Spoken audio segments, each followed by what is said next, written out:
Hey guys, what's going on? It's Ben here, and I'm back again today doing another video.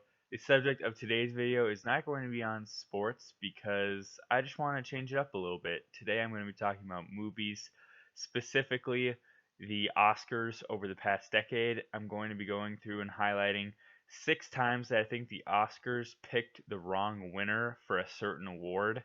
And just to be clear, I'll be picking from what I would consider the major awards, which would include the four acting categories: Best Picture, Best Director, and then the two screenplay categories, original and adapted. So that adds up to 8 categories, and I'll just be identifying them throughout the years. I'll tell you what year it is, and then why I think that they got it wrong. And without further ado, I think we ought to get into it. So the first year that I have here is from the movies of 2010, and I think that Melissa Leo shouldn't have necessarily won Best Supporting Actress. I think Amy Adams really should have won. Funny enough, they were in the same movie, The Fighter, and I've thought about this a bit, and really, Melissa Leo, I think, is more subtle in her role, and I think that that is not a bad thing in the slightest. And I think Melissa Leo definitely, I think, would have been second place in my book. I think Amy Adams was the better performance, though. I think she isn't from Northeast. She had to work really hard to get the Northeast accent of Boston.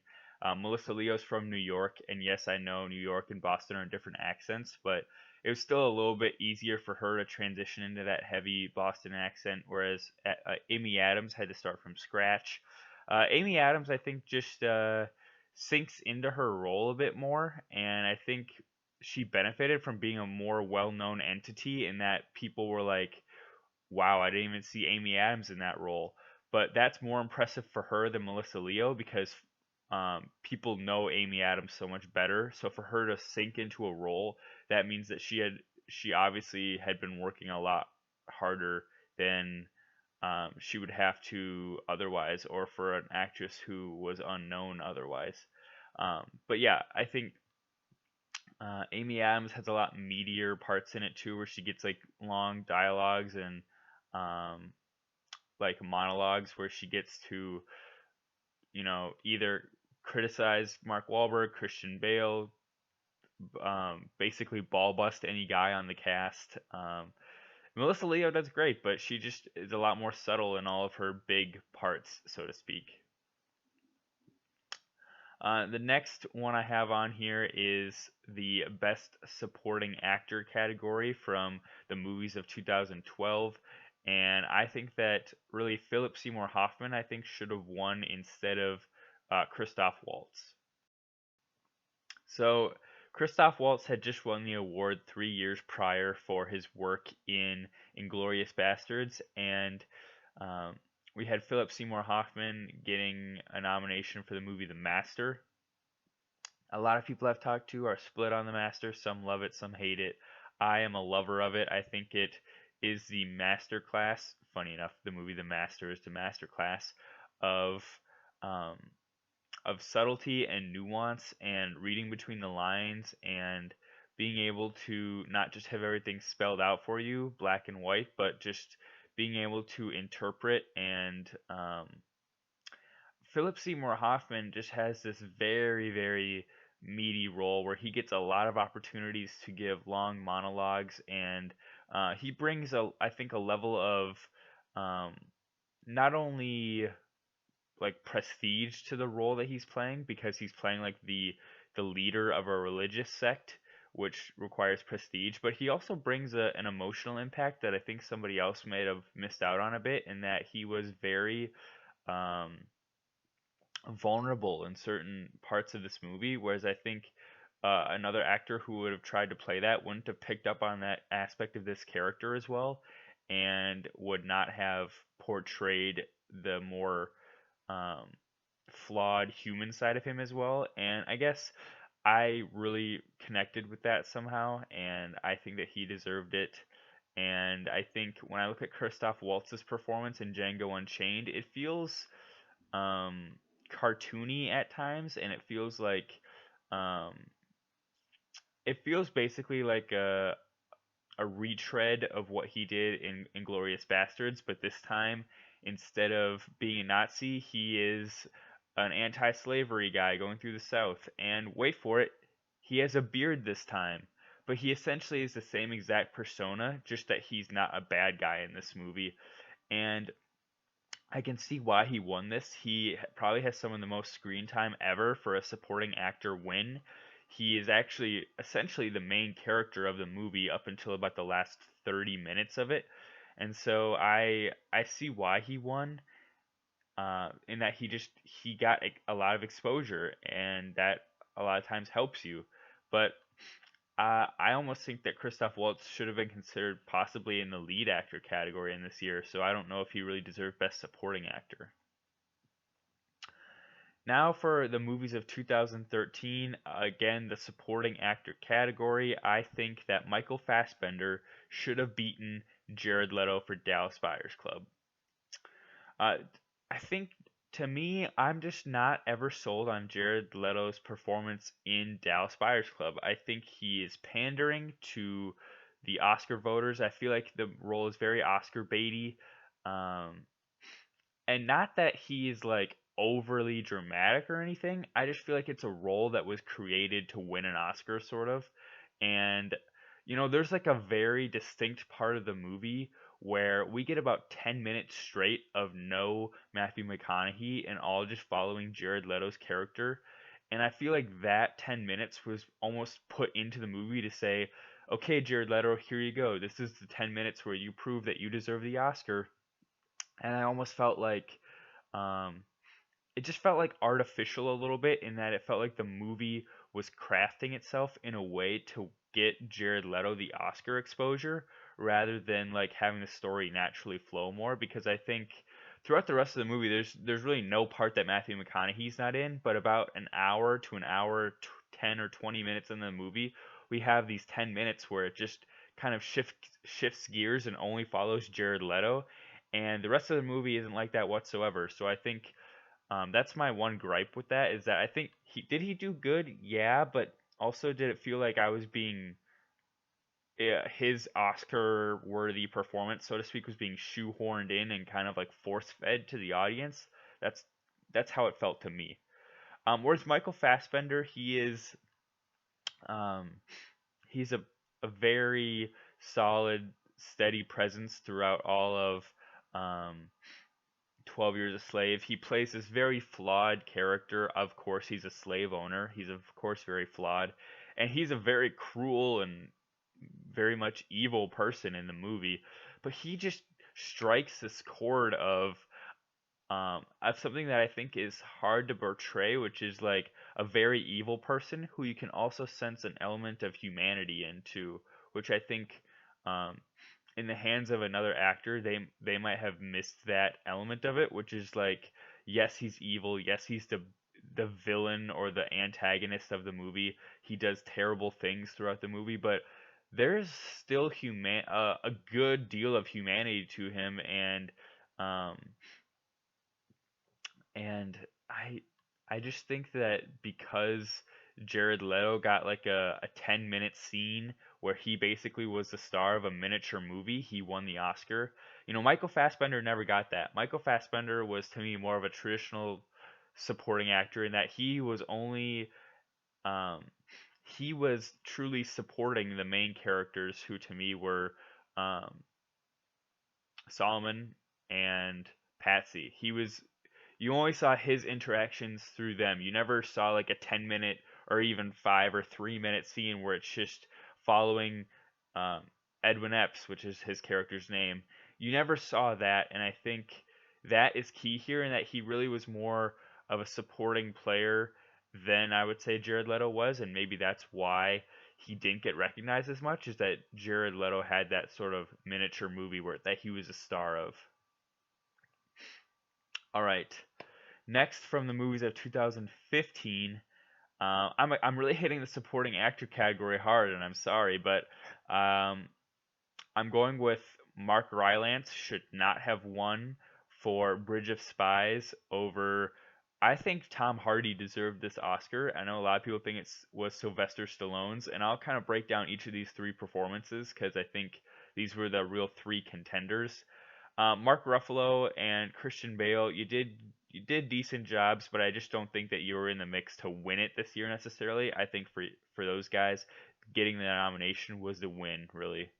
Um, so for Mark Rylance, I think it's a fine performance, and for me, how I just describe Bale and Ruffalo, that's how Rylance's performance feels to me. Like I feel like for him, just getting nominated in the first place really should have been an accomplishment, and I don't think that he necessarily had um, what it took to win it because it's just something about the movie Bridge of Spies never connects with me. I was very bored watching it. I couldn't really connect with it. I didn't find much sympathy or um, pathos with anybody in the movie much. I felt like it was just a very cold, distant movie overall, and I I just didn't gel with the movie as a whole, and I guess as a subset of that, Mark Rylance's performance. I think he did fine, but I don't think it was Oscar winning worthy. Um, and as for Stallone and Creed, I think again he's a guy who he's worthy of the nomination, yes, but even that felt like a big accomplishment for him is just to get nominated because he's just playing the only character he's ever really been able to play, which is Rocky. And I I think he does fine, but I also don't think he does anything special. He just basically plays himself, but now the twist is it's himself, but he's older and trying to act more than he usually does. Okay, that leaves us with the last nominee for this year, which was Tom Hardy. I think Tom Hardy should have won because he is the true definition of a scene stealer in The Revenant. As a whole, I do not like the movie The Revenant. Actually, I find it too long. It is self-indulgent. It is 2.5 hours of Leonardo DiCaprio panting in a close-up shot on him. Um, but there are a good half hour that we get of Tom Hardy's character sprinkled in throughout different parts of this movie. Not all 1.5 hour chunk at once, of course, but he just every time he pops on screen is when I engage with this movie, and I think that he is again a villain um, like Michael Fassbender's character in 12 Years a Slave. Tom Hardy's villain is not one who we see complete and utter um, evil in. He has humanity to him. He sees the Native Americans as his opposition because they did scalp him partially before he was able to fight them off. Apparently, that's his backstory, and so he obviously is going to resent the Native Americans. He's going to resent Hugh Glass, Leo's character, for marrying and having a Native American son. Um, and ultimately, he's a hired hand who wants his money, and so he does what the mission requires to get back and ensure he gets his money. And I know that he does really bad things along the way, but ultimately, it's just in his mind to get what's coming to him. And I think that there's humanity in that he's displaying emotions that I think most people would have, and I think more people than you'd think would do what he did in that situation. Um, and yeah, just whenever he's on screen was when I was captivated by this movie, and brings a he brings a I'm trying to think of how to describe it. He sinks into this role, but he also stands out when you're seeing it, and that is a tight rope to balance. That when I'm watching it, I'm not seeing Tom Hardy, I'm seeing his character. But also when he's on screen, I'm saying, "Wow, look at that acting," and that's hard to balance because usually when an actor does that, you see the actor, the um, not the character. Next, from the movies of 2017, I think that Saoirse Ronan should have beaten Frances McDormand. Saoirse Ronan brings a flair and a charisma and a snappy attitude to her character of Lady Bird that I think was very refreshing. She really sinks into the role well, and I think it was a pretty easy role for her to play actually, because I get the feeling that she might actually be a little bit like this character in real life, really spirited and fun and interesting.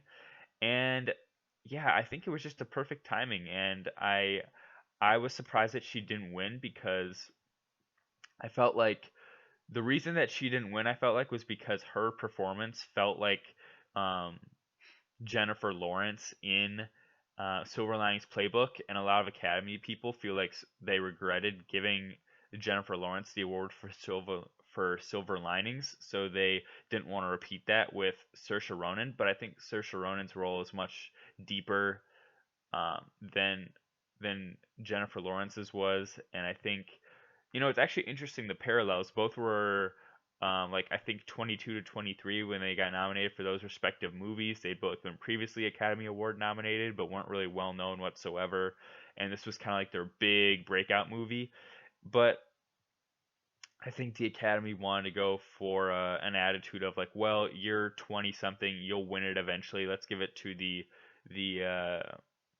the veteran here. And so they gave it to Frances McDormand, who was in Three Billboards Outside Ebbing, Missouri.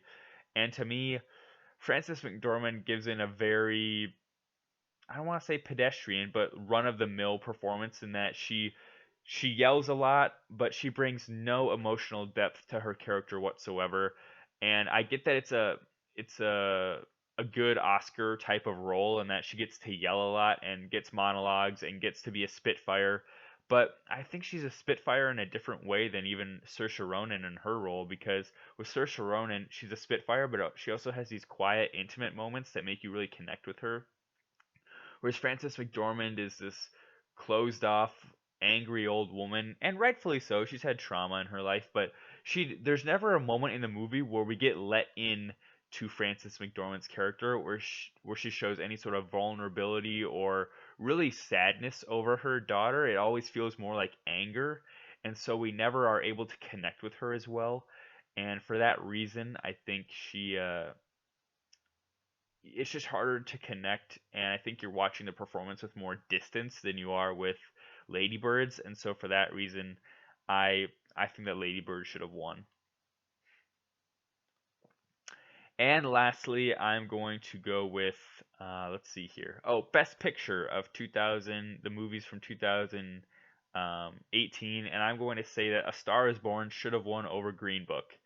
Now, there's a lot of arguments here, and let me just knock out a few of these nominees right away.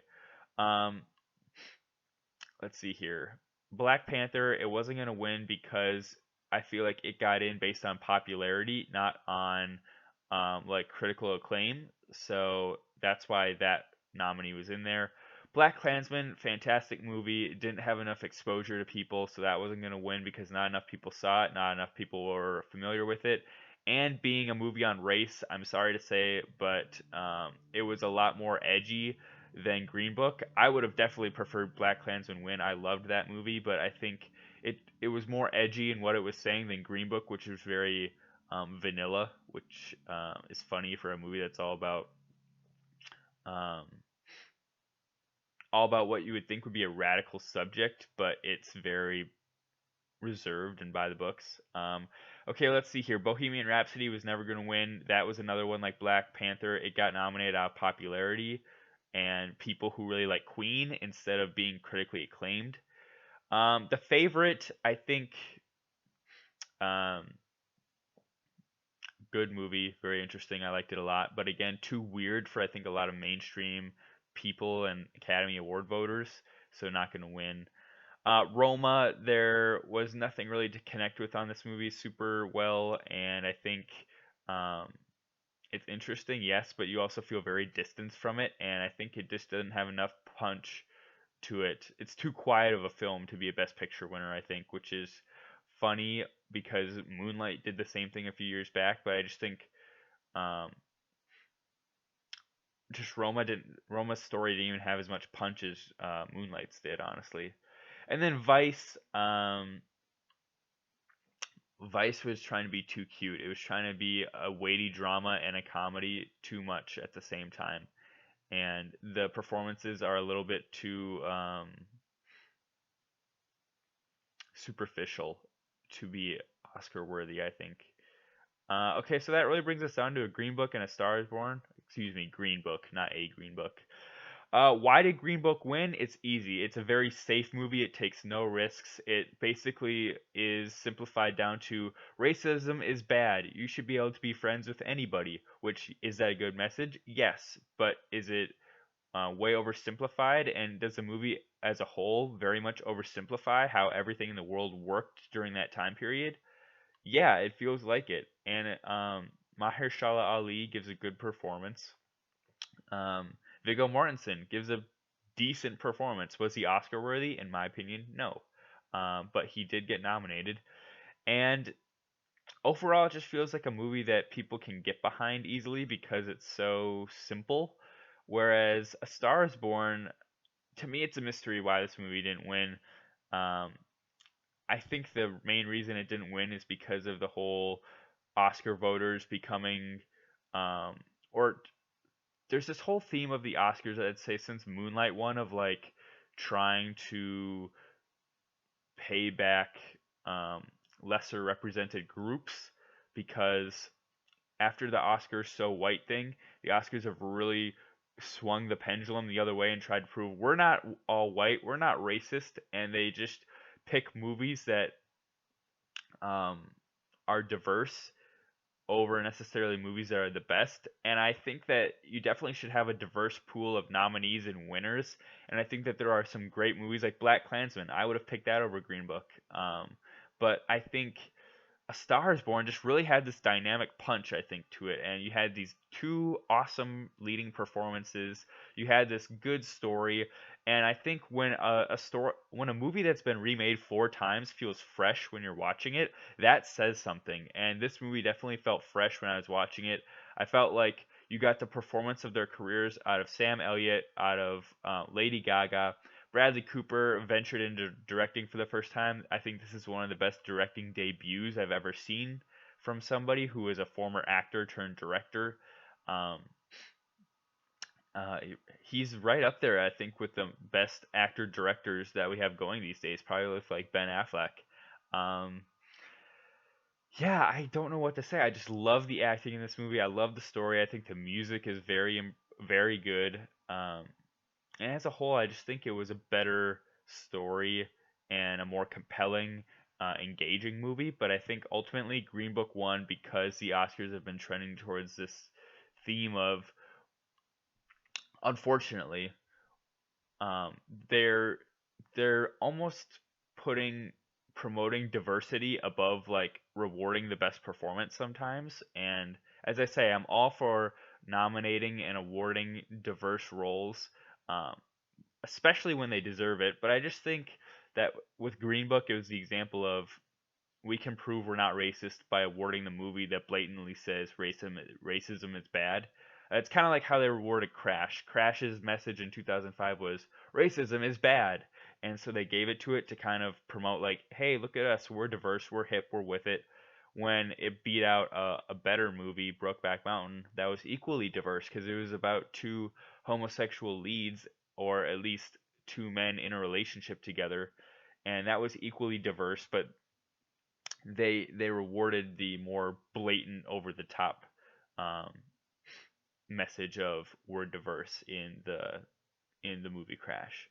So there you have it, guys. That was a long-winded video, but I hope you enjoyed it. Hope you enjoyed my takes on the Oscars. If you agree or disagree, leave your thoughts below, and have a good day. Bye.